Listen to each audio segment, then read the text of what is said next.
بسم الله الرحمن الرحيم. أهلا بكم بالمحاضرة الثانية من مساك كمبيوتر اركيتكتشر، ولازلنا احنا في عالم المقدمة، ومباشرة خلينا نبدأ في العناوين. طبعا بداية هنحكي على عالم مجال السيمي كوندكتورز أو أشباه الموصلات، وهنشوف عملية التصنيع من البداية وحتى النهاية للمعالجات والانتجريتد سيركتس، وهنشوف مع بعض طبعا فيلم وثائقي ليوضح لنا كل التفاصيل هاي. بعدين في الشق الثاني من المحاضرة هندخل في عالم المورزلو، وهندخل في موضوع التكنولوجي ترند، طبعا موضوع التطور ومن ناحية السرعة ومن ناحية السعة إلى آخره، وهنشوف المشاكل اللي واجهتنا في كتكنولوجيا يعني، وإيش كان الحلول لإلها. بعدين هندخل في عالم البنش مارك، كيف كنا نفحص الأجهزة عشان نوثق اللي هو الجدوى أو التصنيع أو النتيجة بتاعتهم. وآخر شيء هنحكي على موضوع الريسك والسيسك اللي هو الاركيتكتشر. طيب، آه عالم السيمي كوندكتور اللي هو أشباه الموصلات، عالم الصناعة تاعته طبعا هذه صناعة قديمة، تقريبا تجاوز 60 سنة. ولاحظ انه هذا العالم او هذا المجال هذه يعني continuous improvement صراحة، لانه كل سنتين او ثلاثة زي ما احنا شايفين بيعطينا نيو جنريشن من الحواسيب والتكنولوجيا، والتطور طبعا سريع جدا.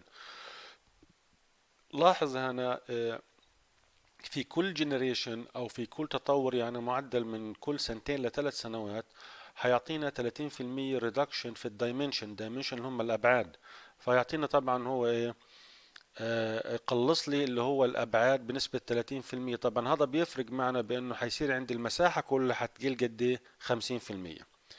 طبعا قله المساحه هنا معناته كلام انه احنا بنقرب الترانزستورات على بعض، وهذا بيعطيني ايش، ريدكشن في الديلي اللي هو موضوع تاخير نقل الشحنه من ترانزستور لاخر.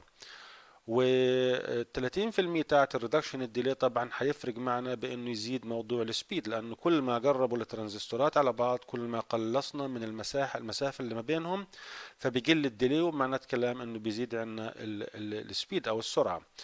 والهدف في كل جنريشن دايما حتلاقي حينقل عنا الكوست، حينزل عنا الكوست وحيزيد عنا ايه، البرفورمانس. طبعا موضوع الناتج تاعت السيمي كوندكتورز اللي احنا شايفينه هذا، طبعا احنا شايفين هذه هي انتجريتد سيركت اي سيز.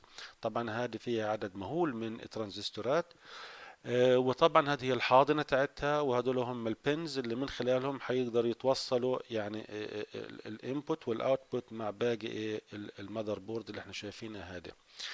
ان هذا نعطيك خريطه عشان نوضح بمقدمه للفيلم اللي راح تحضره شو اللي حيصير فيه. اولا الفيلم هنا بيوضح بشكل رئيسي موضوع التصنيع. تصنيع بداية من الرمل لحديت ما يوصلنا للي احنا شايفينه هذا اللي هو ايه، اللي هو التشيب اللي احنا شايفينه هذا او الاي سي. بداية هو بيبدو من موضوع الرمل وعملية بروسيسنج طبعا وبيوريفيكيشن للرمل الى اخره او الساند، فهيطلع نتج عندنا موضوع السيليكون. بيستخرجوه من الرمل انجوت بنسميه. طبعا هذه ضخمة ووزنها مهول تقريبا 200 كيلو زي ما حتشوف. وفي عندنا احنا مقص بيقصن طبعا لسلايدات زي هيك، هذا بنسميه ويفرز زي السي دي بس حجمه طبعا اكبر شوي. ومن الويفرز هنا بعد عمليات اللي هو التنظيف والى اخره زي ما حتشوف بالفيلم. طبعا هذا بياخد تقريبا من 20 الى 40 بروسيسنج ستيج او ستيبس، لانه تقريبا كل التركيز هنا لحد ما تنتج عنا الويفرز اللي مطبوع عليها السيركت زي ما انت شايف. طبعا الويفر هنا هي مش كلها سيركت، هي طبعا زي ما انت شايف كيف التقطيع.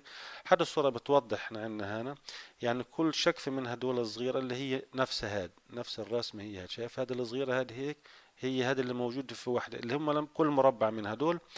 طبعا حيعملوا فحص هم للويفر عشان يتأكدوا انه كل اي سيز فيش فيها مشكلة، واللي فيها مشكلة بيعلموا عليها، لان لما بقصوها وعشان يطلعوها من الويفر زادوا لهم صاروا ايش، مقصوصين. طبعا هم حيرموا مين اللي فيهم مشاكل، واللي باس ذا تيستينج حيحطوها في الباكجينج. شايف النظام ده باكج دايز بنسموه، وهذا اللي بنسموه زي ما انت شايف هذا هو الباكج دايز. طبعا برضه بيفحصوه فرق اللي هو الفحص النهائي، واذا الامور تمام بعدين بيعملوا الشيبينج للكاستمر عشان يحطوها في الاجهزه الى اخره. طبعا هذه الصورة اللي هان هذه صورة أوضح من هان، والفيديو طبعا حيوضح أكتر الكلام اللي حكيناه إحنا. وهذا هو منظر طبعا بعد ما جابوا الرمل واستأصلوا منه موضوع السيليكون، وهيدخلوه في حرارة ضخمة مهولة، حرارة طبعا تفوق تقريبا 1000 درجة مئوية. فلما ينصهر بعدين بيستخرجوا منه، بيطلعوا منه العمود اللي احنا شايفينه هذا الانجات، وهذا اللي بقصوه طبعا زي ما انت شايف هنا حيطلع من اللي هو نظام الويفرز. وهدول الويفرز طبعا حيتم طباعته اللي هو الانتجريتد سيركت عليهم فنظام الدايت زي ما انت شايف، بعدين الفحص والى اخره، وكلام واضح هتشوفه بالتفصيل في الفيلم الوثائقي. طبعا هذا شغل مش بسيط، ومجال مش رخيص بتاتا، وطبعا موضوع معقد زي ما هتشوف. وهذا البزنس طبعا يفوق تكلفة ال2 مليار دولار، يعني مصنع مش بسيط. طبعا خلينا مباشرة ندخل على نحضر الموفي. وهاي الموفي عنا هيك.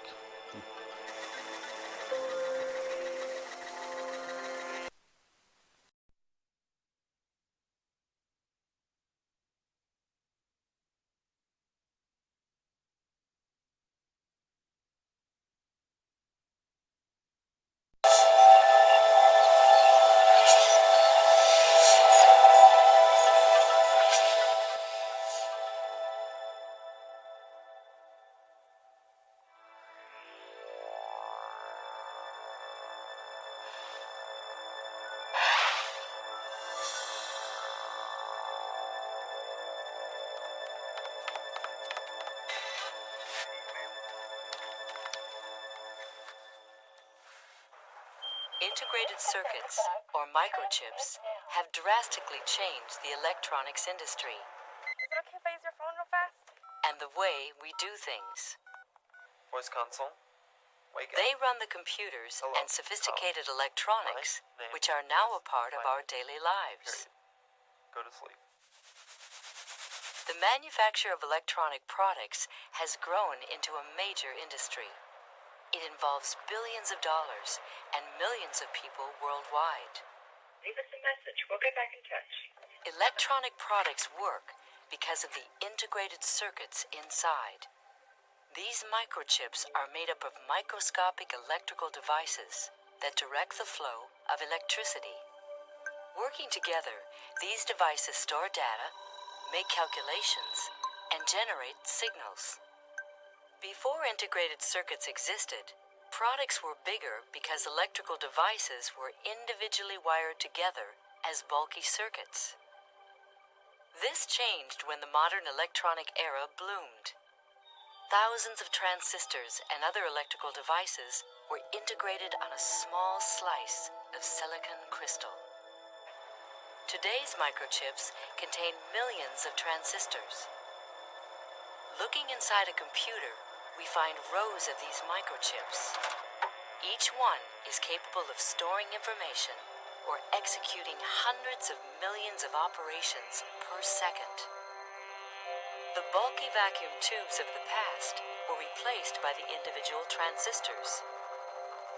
These have evolved into the integrated circuits fabricated around the world in technological centers like Silicon Valley. It all begins with the growth of pure silicon crystals. Silicon is the common element found in sand. It is 28% of the Earth's crust and second only to oxygen in abundance. The silicon from the sand is refined and purified into silicon chunks.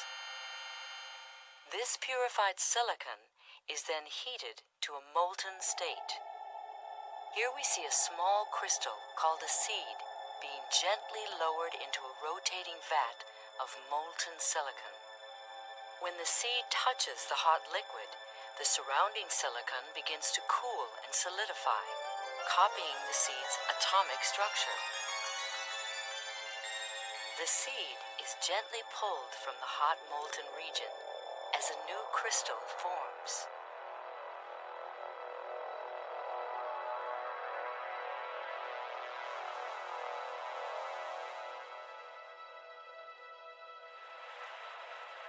After 48 hours of growth, this is what a single silicon crystal looks like. Silicon is known as a semiconductor. It has the unique ability to be a good conductor of electricity or a poor conductor. This depends on the type and concentration of elements added to the silicon. After the heads and tails of the crystals are removed, the shiny rippled surface is ground smooth.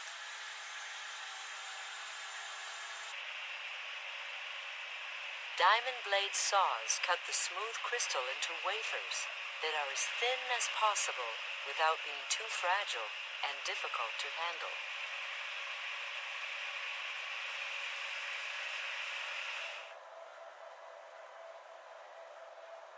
The final polish is done on only one side of the wafer.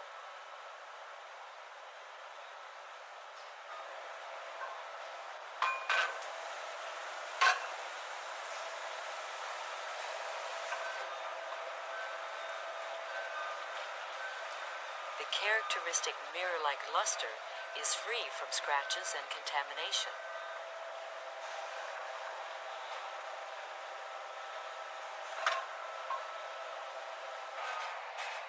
This machine is measuring and testing the wafers so they can be sent to manufacturing sites where they will be made into integrated circuits. Meanwhile, hundreds of specialists are working together to design the circuits that will be built on the wafer's surface. Computer architects are the idea people. They decide what the chips will do.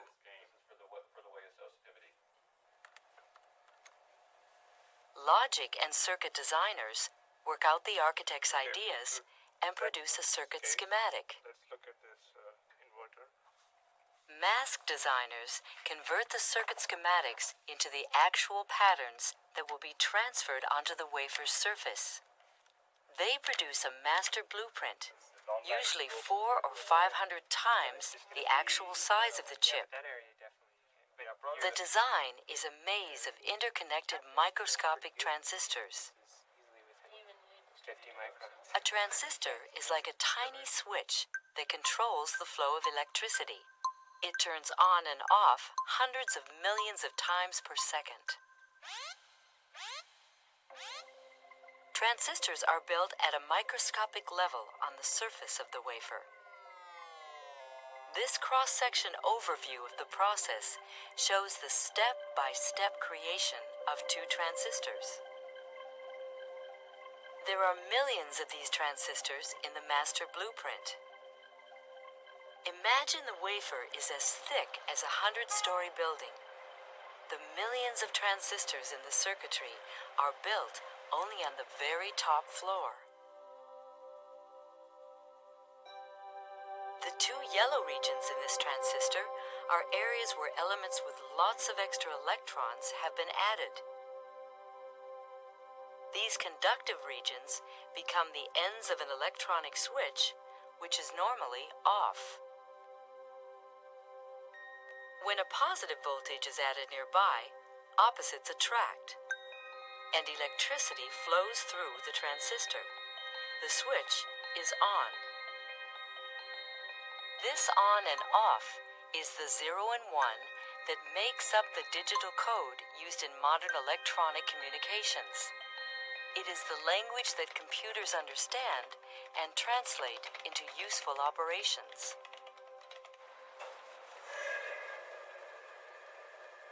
Let's go into a laboratory and see how these integrated circuits are made.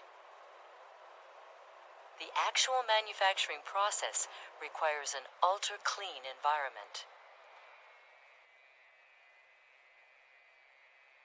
Control of contamination is extremely important.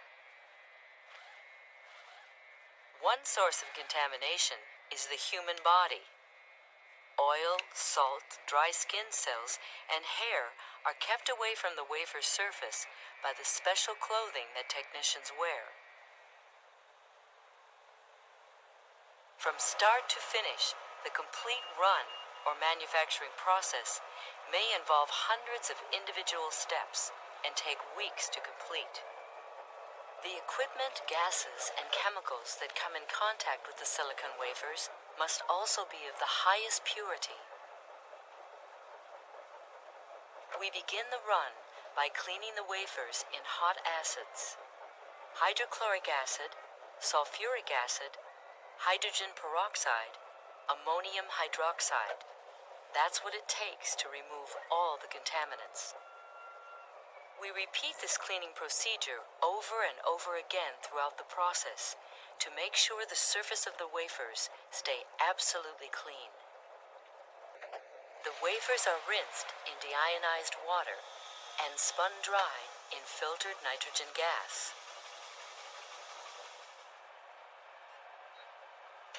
In a furnace, high temperatures form thin layers of silicon dioxide, a glass-like insulator which protects the silicon beneath it. The silicon dioxide layer will be etched and used as a stencil, so specific regions of the wafer can be treated. The pattern for the stencil comes from a carefully designed mask. Each mask represents one colored layer from the master blueprint. This machine etches each layer onto chrome-plated glass plates.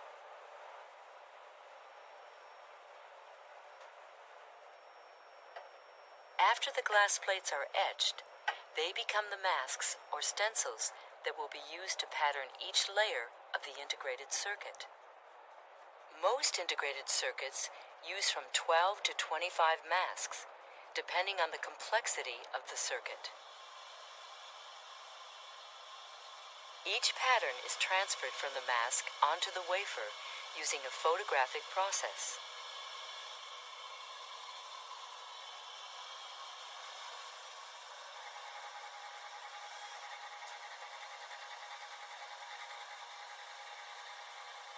A light-sensitive substance called photoresist is spread over the surface. Then the wafer enters a machine called a stepper.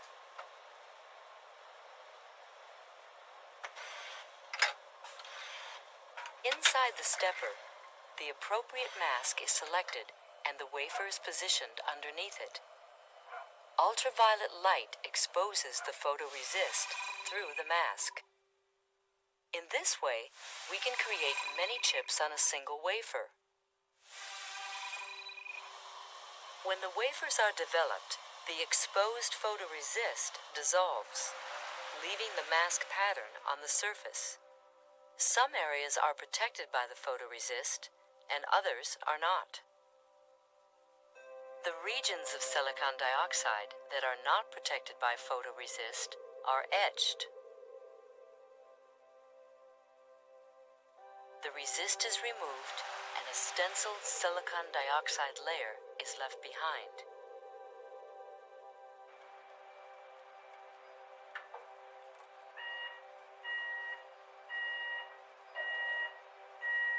To make these unprotected areas more conductive, we add selected elements.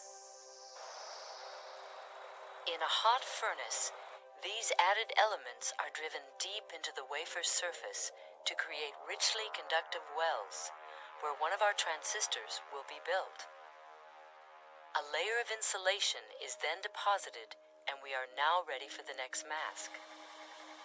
Photoresist is again evenly spread on the wafer. This photographic process will be repeated over and over again with each mask, so different layers of deposited materials can be patterned. This technique allows us to block specific areas of the surface while others are being worked on.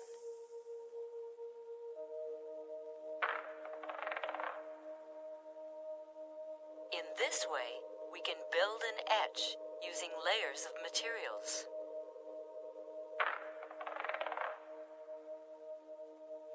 Conductive regions are formed and insulated from each other.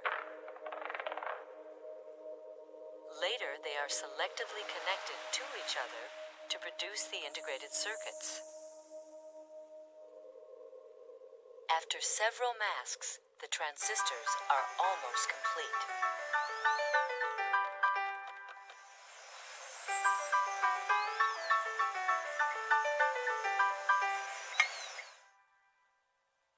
A thick insulating glass layer is deposited. After so much layering, the surface of the wafer is no longer level.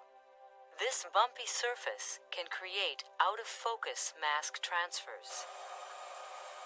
To make sure that the remaining mask transfers are in sharp focus, the surface must be leveled or planarized.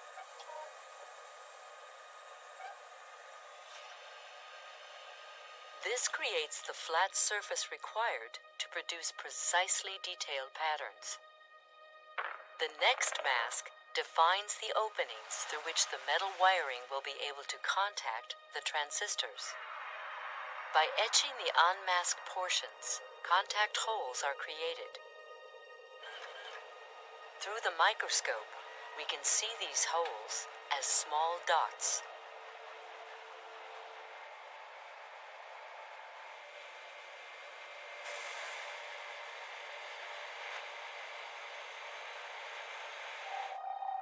A combination of tungsten and aluminum are then deposited onto the wafer. The next mask patterns the aluminum into microscopic wires. These narrow metal strips extend from one transistor to another and form the first layer of wires connecting the circuitry. In sophisticated circuits, the wiring is so complex that it's impossible to complete with a single layer. This highly magnified photograph shows a device with 2 layers of wiring. This cross-section shows 5 layers. Each additional layer typically requires at least 2 additional masks.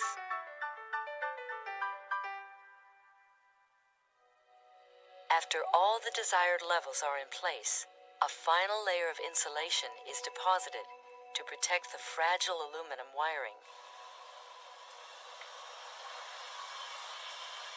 In the last photolithography step, small pads along the edge of the microchip are left exposed.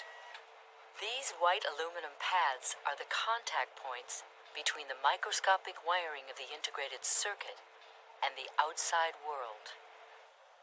The wafers are then stripped to photoresist, and the run is complete.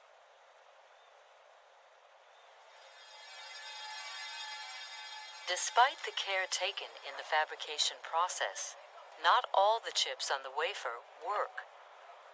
Now the individual chips on the wafer are tested.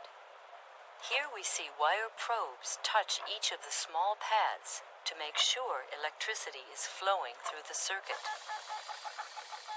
This inking machine marks each failed circuit with a black dot.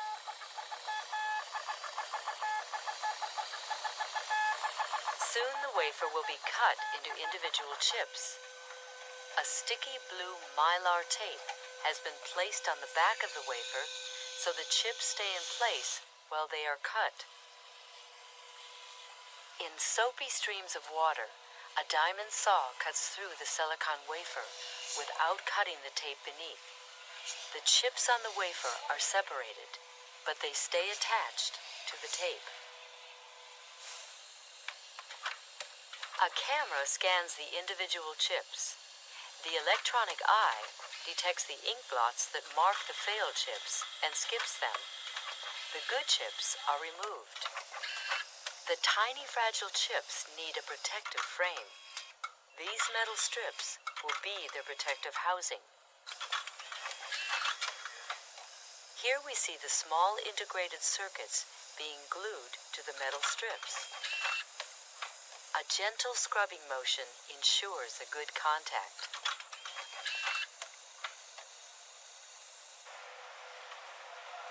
This high-temperature oven hardens the glue. Now the metal frame must be connected to the small aluminum pads on the integrated circuit.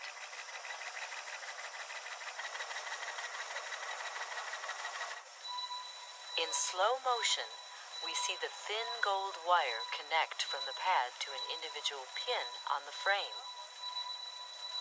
These pins are now attached to the microscopic circuitry of the integrated circuit. To further protect the chips and their fragile wire bonds, the devices are encased in hard plastic. After several minutes, the encapsulation process is complete.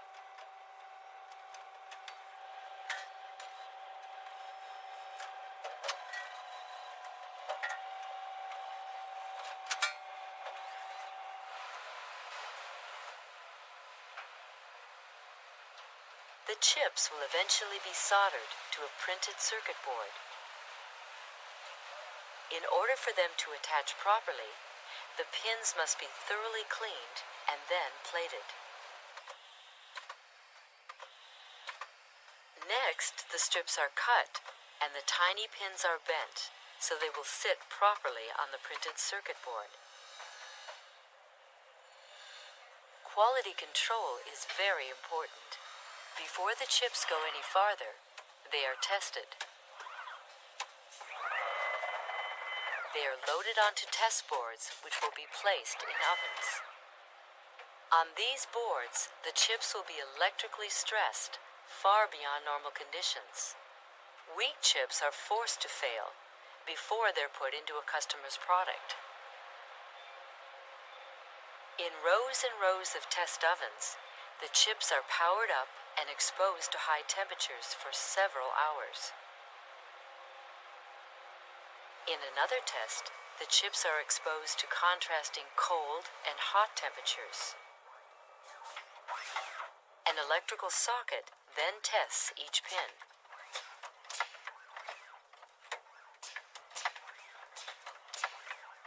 The chips are sorted according to those that meet the highest requirements, those that meet lower requirements, and those that have failed.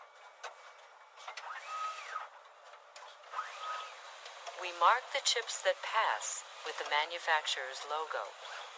They are visually inspected, laser marked, and packaged for distribution. The printed circuit board allows many chips to communicate with one another and with the outside world. Signals travel between chips along electrical pathways on the circuit board. The maze of electronic pathways is created by circuit board designers who find the most efficient way for the signals to travel. These designs are transferred onto the bare printed circuit boards. Let's follow the assembly line and see how a complete system, such as a computer, is actually made.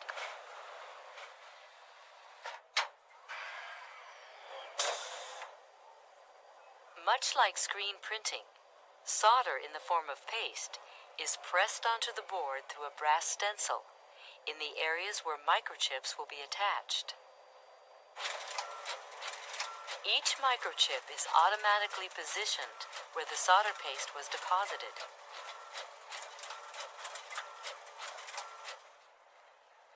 Now the boards go through an infrared oven.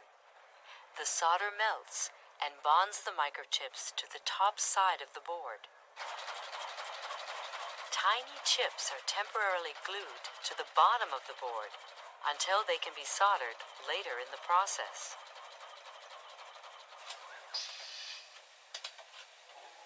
The other way of placing parts on the board is the through-hole assembly process.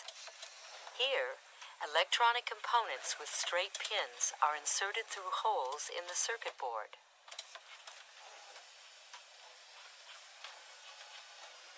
The wires are then clinched from underneath to hold them in place until they are soldered. This eyelet setter, or rivet press, secures any large connectors located at the edge of the board which need extra strength. The circuit board now contains all of its components.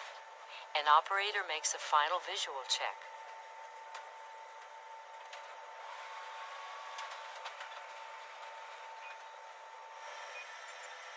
A wave solder machine does the final soldering. The bottom of the board is first coated with solder flux. This substance prepares the pins so the solder will adhere correctly.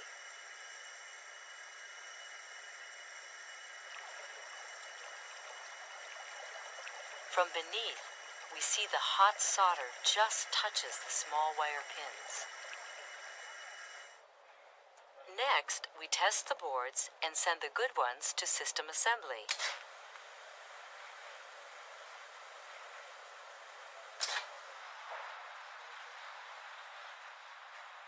We place the boards in a computer casing.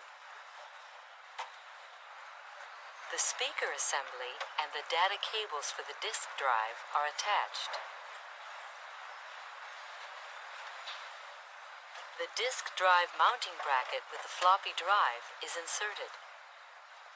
The hard drive snaps into place and the drive power and data cables are connected. The power supply for the computer is installed. The system is fired up to prepare it for the first phase of testing. Additional temporary memory and test cards allow software to exercise all areas of the system. We monitor the testing and verify that the system is running correctly. The test cards are removed, and the assembly of a personal computer is complete.